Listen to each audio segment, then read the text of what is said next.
down just to C++, and you got drafted. So I held out for 2 years, and a whole bunch of us got a free ride to LA, courtesy of the U.S. Army. And so anyway, I ended up in the Dental Corps in the U.S. Coast Guard. I wasn't going to join the Army. I went in, sorry.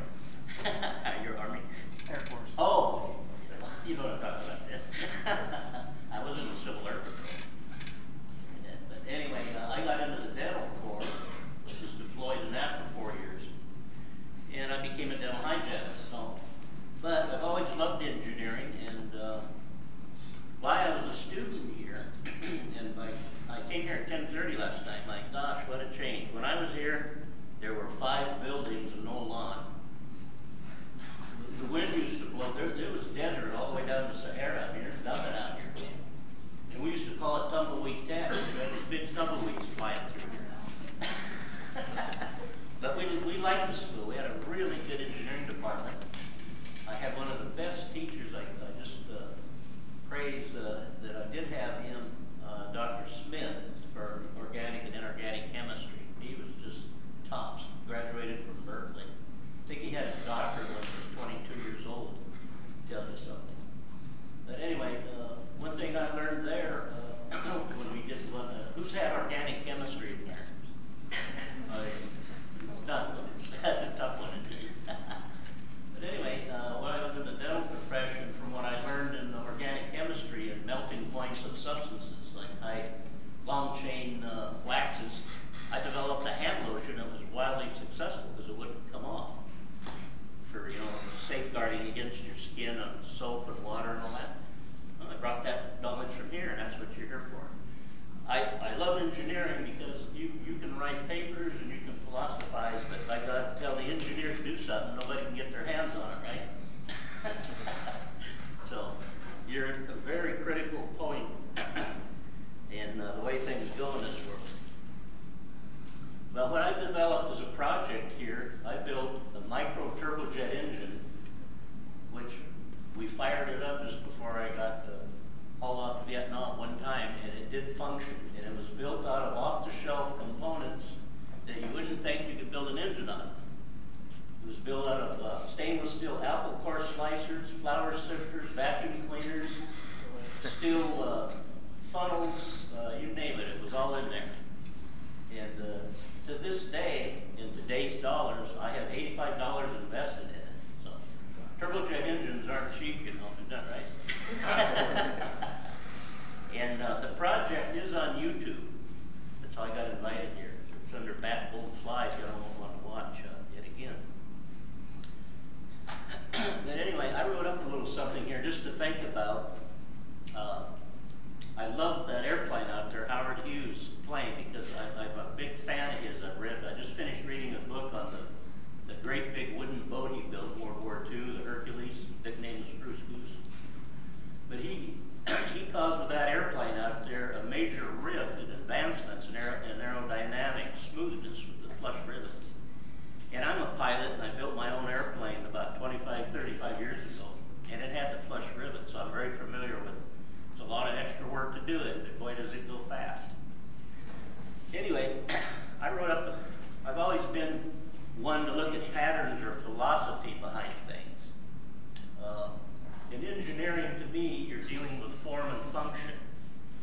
Now you go over to your fellow friends down here in the law school, they deal in something similar, but they call it form and substance. Now theirs is a little more abstract. Here it's very concrete, and you should be a believer in it, because I saw a concrete canoe out there last night. That was amazing. Anyway, with that in mind, because my project was to prove a point that you could take different components that had a form to do some other duty, you could combine them together, and you could come up with a whole new function. So it was a philosophical. I didn't build this to stick on anything and see how far it could shoot up in the air and anything. Because today these are very, very popular in the radio control hobby field. They have beautiful little engines that they're all made in Europe usually, but at my time there was nothing out there. So this could very well be the very first known micro turbojet engine. In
found that Hertz was correct, of course, but that he had missed a very essential point in defining the wave patterns.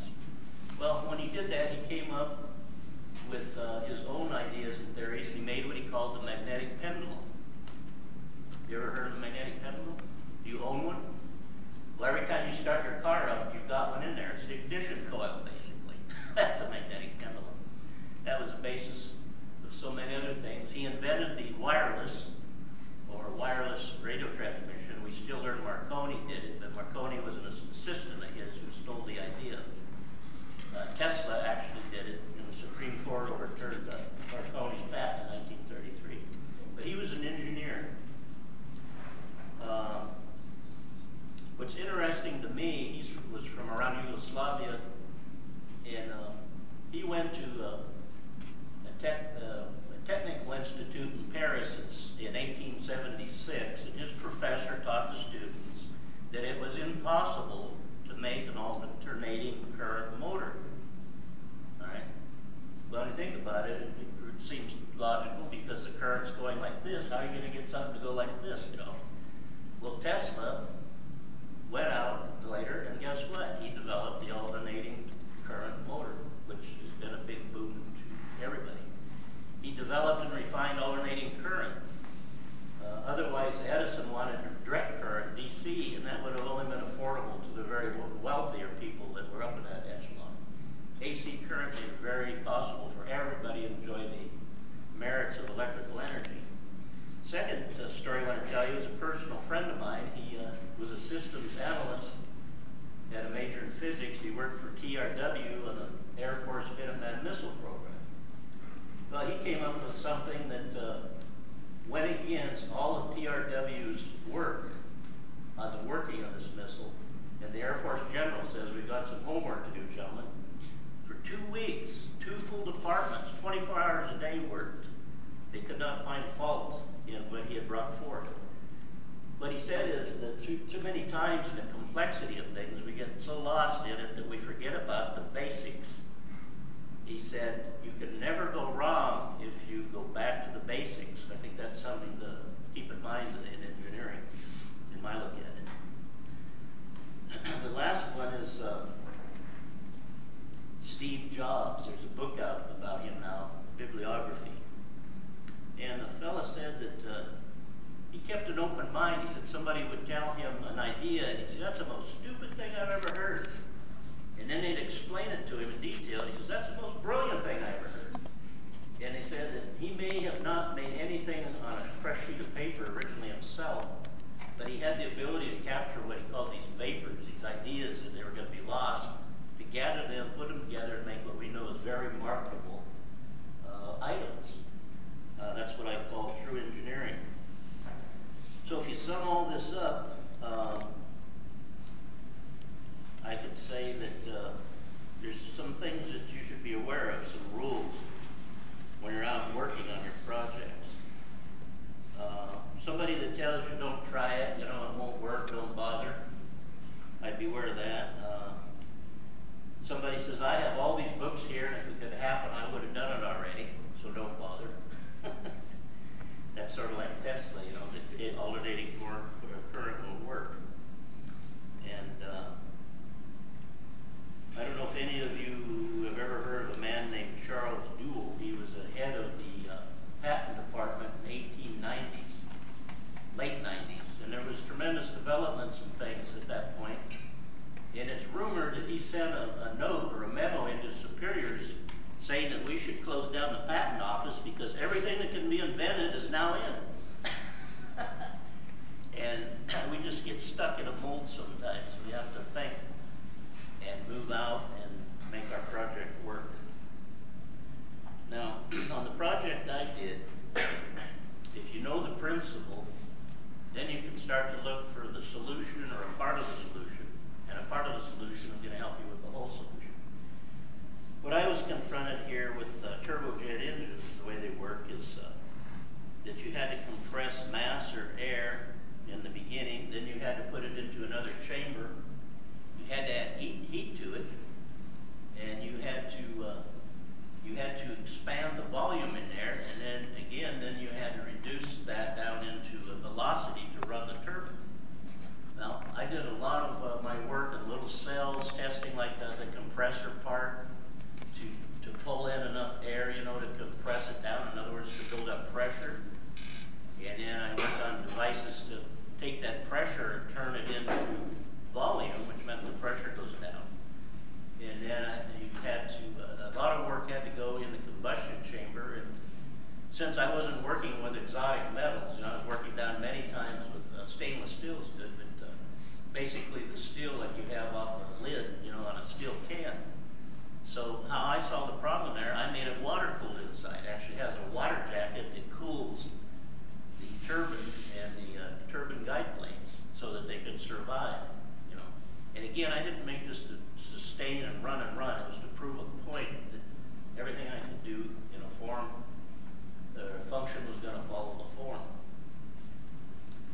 seen these things in stores. Now they got plastic, but this is an apple core slicer.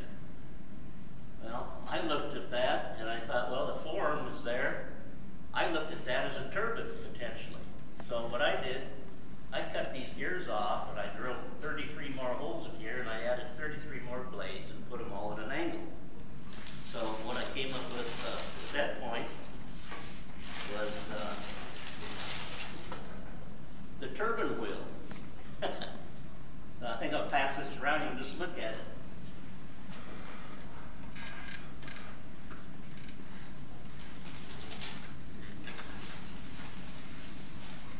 Now I'm going to show you, I'm going to pass around, I made a copy. The original plans are so frail at this point, they're 46 years old. Those were the drawings I made to build this engine from. Now first I'm going to sit down and do the pattern work and the paper design. Okay.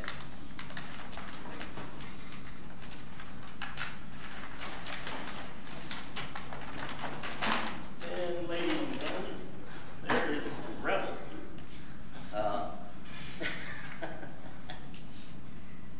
And as you can see, you saw the spark plug down there. Everybody can identify the spark plug. And take the top off of here, which is a real trick. Does it create any thrust? Oh yes. I was limited. I could only run this up to about 35,000 RPM because of certain situations. But,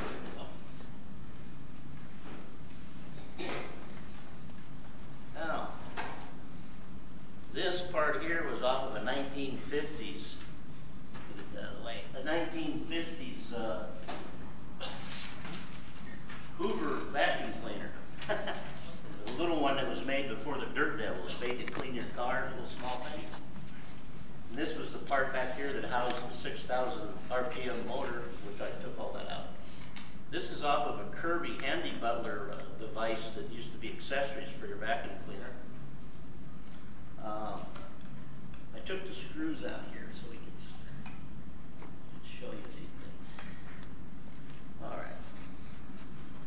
There's the impeller. They don't use these type anymore because, let's see that, Dr. Wayne? Because they're very efficient, but boy, are they noisy.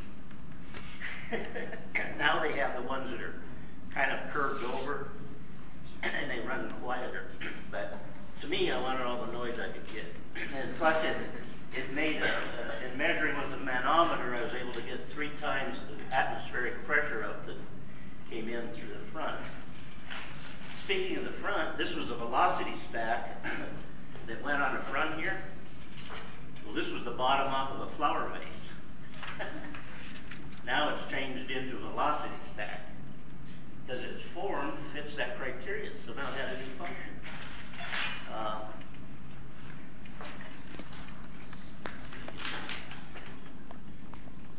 This engine would be I've got a lot of parts on for this, obviously, the covers and everything, so I can do this, but it would be a very easy engine to overhaul. It just all comes apart. And you can see here, this was a steel funnel like we find in any hardware store. You see I drilled the holes in there for the air to come into the combustion chamber. And the one a lot of people get such a kick out of, this is a family-sized tuna fish can. This is the combustion chamber outer liner. Now, on the display, I have put another one in here, and I've cut it out so that you can look in there and see the turbines. And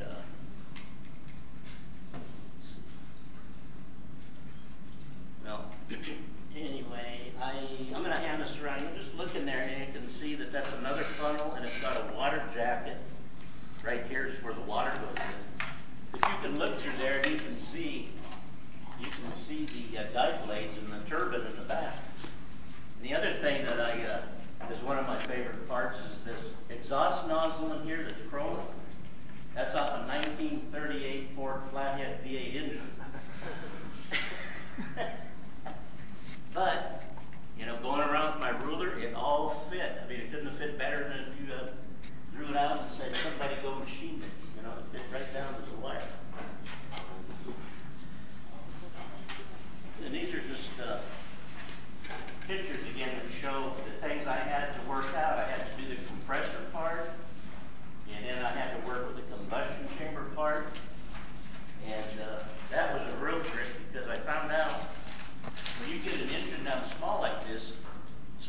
blow a birthday candle out. If you blow hard enough, you can get the temperature down to where you lose enough heat for the flame. That's what happened in this. Things happen, you know, when you shrink things down, you get changes in physical properties. Well, this was the nozzle. Got 5 little holes, got the slits in it, and I found out that acetylene gas would work. It had what I call very forgiving properties. It may be because it had my organic friend back there. It might have been the covalent bond that exists. I think there's more energy in the molecule. So acetylene gas did the trick. So that's what this ran on. And other part I made back there, you need a gasket. So this came right off of the door of an oven. And one of my favorite books, and I suggest to engineering students read it. You've heard of the Skunk Works, maybe the Lockheed aircraft. They developed some of the most amazing aircraft, from the P-38 in World War II to the U-2 spy plane to the SR-71 Blackbird that the Russians could never get hold of. Well, Ben Rich, that did all that, he wrote a book called The Skunk Works by Memoirs at Lockheed. And he was always for like I was. He says, why should we reinvent the wheel when it's already out there somewhere? And because he had his people looking for different things, you know, going to every source, he was able to come in on time, under budget. And one example I like on the SR-71, the pilot's in there sitting in an enclosure like this, and it's 600 degrees, I mean, right out here on that skin at the speed they go in that titanium. And so the canopy slams down, and you never guess what they lined that canopy with. The same thing you would have found in any kitchen oven in late 1950s. This material here. And he could, you know, the government could have paid who knows how much money to have everybody try to figure this all out from scratch again. So basically, 46 years ago, this is what I did here. And I managed to hold on to it all these years. It got on YouTube a year and a half ago. It's got 18,000 hits on it. All good comments so far. My buddy that...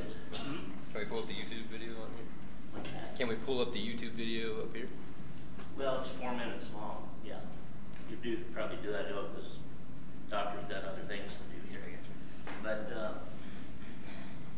this just shows you, think things out a little bit, look around. I always say you got the best computer going is the TMH-1. At the top of my head, I'm the one. You know, what I'm trying to tell you here, when you do your projects and stuff, be aware of so many things and look at things in different lights. And I don't know how many of you have taken art composition and perspective in the science class by any chance. Well, that was a great teaching aid for me because you pile all the stuff up in a room and you draw your picture of it from all different perspectives. And you'd be surprised when you put it on the wall, you wouldn't think you're looking at the same thing. And that just shows you how something that's there in 3 dimensions can have so many different angles to look at. So, to end this, if Doctor had brought me here 5 weeks ago, I played Santa Claus and I shaved my beard off. He could have said, could have